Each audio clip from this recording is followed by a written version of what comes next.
సంతానం లేని ఆశ్రమంలో ప్రార్థనలే వారసత్వమయ్యాయి. శరీరం క్షీణించొచ్చు, సంకల్పం కాదు.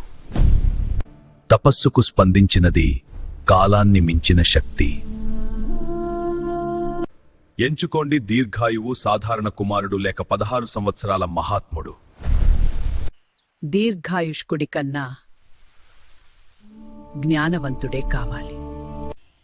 ఈ శిశువు జన్మ కాదు, ఒక సంకల్ప అవతరణ. విద్య వయస్సుకు లోబడదు. తెలిసిన విధి, చెప్పలేని శాపం.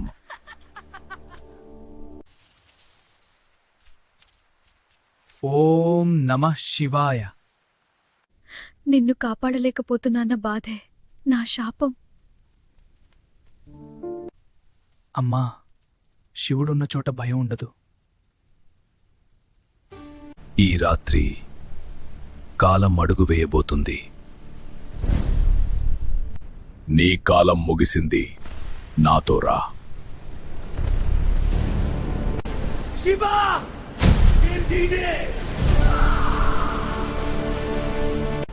భక్తికి స్పందించినది రుద్ర రూపం. భక్తుడిపై అధికారము లేదు. నీవు లేకపోతే స్వర్గనరక నిర్ణయం ఎవరు చేస్తారు? నా భక్తులను నీవు ఇక స్పృశించరాదు. ప్రభు, మా కుమారుని నీడలోనే ఉంచు. మరణం నీకు అధికారం కాదు.